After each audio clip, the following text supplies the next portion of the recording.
Hi everyone. तर गोडाऊनमध्ये माल वगैरे सगळं भरल्यानंतर काम चालू करायचं होतं, पण त्याआधी आम्हाला सत्यनारायणची पूजा करायची होती. त्यामुळे छोटीशीच पूजा केली आम्ही. जास्त लोकांना बोलवलं नाही. फॅमिली तशी खूप मोठी आहे, पण म्हटलं छोटीशीच करायची. तर आपले फक्त मामा मामींची फॅमिली आणि आम्ही असंच होतो.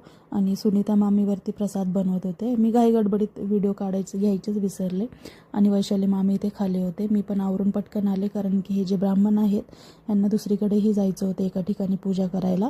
त्यामुळे आम्ही पटकन आवरून मी तशीच खाली आले होते साडी वगैरे नेसून. आणि मामी होत्या नशीब दोन्ही मदत करायला.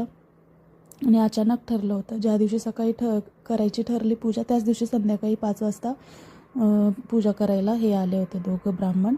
आमच्याकडे बामण म्हणतात त्यांना. तर पूजा खूप छान झाली.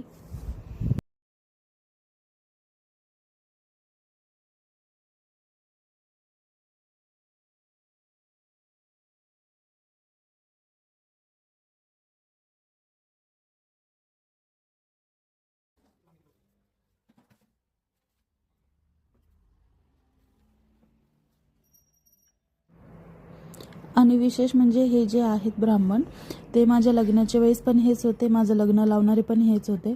त्यानंतर आमची जी 16व्याची पूजा असते त्यावेळेस पण हेच ब्राह्मण होते. आणि आज 5 वर्षानंतर आम्ही इथे आल्यानंतर जे गोडाऊनची पूजा केली त्यावेळेस पण हेच ब्राह्मण होते. हे पूर्ण काष्टीत खूप फेमस आहेत आणि ह्यांची पूजा करायची पद्धत सगळ्यांना खूप आवडते.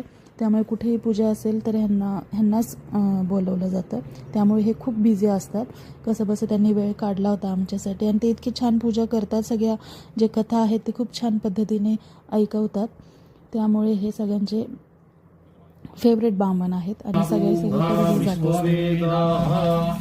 स्वस्ति नस्तारक्षो अरिष्टमे फलात लावायचं त्यांच्या. ओम केशवाय नमः स्वाहा.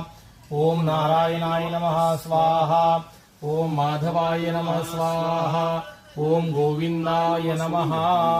हात जोडायचे. विष्णवे नमः, मधुसूदनाय नमः, त्रिविक्रमाय नमः, वामनाय नमः, श्रीधराय नमः, ऋषिकेशाय नमः, पद्मनाभाय नमः, दामोदराय नमः, संकर्षणाय नमः, वासुदेवाय नमः, प्रद्युम्नाय नमः, अनिरुद्धाय नमः, पुरुषोत्तमाय नमः, अधोक्षिताय नमः, नारसिंहाय नमः, अच्युताय नमः, जनार्दनाय नमः, उपेन्द्राय नमः, हरये नमः, श्रीकृष्ण परमात्मने नमो नमः. प्रणवस्य परब्रह्म ऋषि परमात्मा देवता देवी गायत्री छन्दः. तर या पद्धतीने पूजा पूर्ण छान अशी त्यांनी संपन्न केली. आणि नंतर आमचा पिल्लू पण आला होता शेवटला. तो शेजारीच बसला होता, पण नंतर मग अचानक तो बाबांच्या त्याच्या मांडीवर बसायला आला आणि आम्ही तिघांनी अशी पूजा केली. पूजा खूप छान पद्धतीने झाली. तर असा गेला आजचा दिवस. Thanks for watching.